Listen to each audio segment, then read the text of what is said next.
আল্লাহ গো, আমরা শহীদদের মাফ করে দিই। আল্লাহ শহীদদের কথা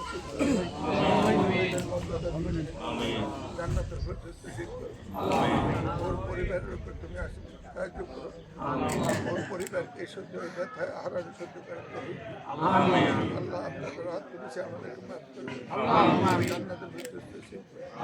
আমাদের পূর্বপুরুষকে মাফ করে দিন। আমাদের নেত্রী দেশ নেত্রী বেগম খালেদা জিয়াকে মাফ করে দিন। জান্নাতের পর্যন্ত ঠিক করো। নেত্রী চলে গেছেন আমাদের নেতা তারেক রহমান চৌধুরী। আলহামদুলিল্লাহ জাতি তার পাশে দাঁড়িয়েছে।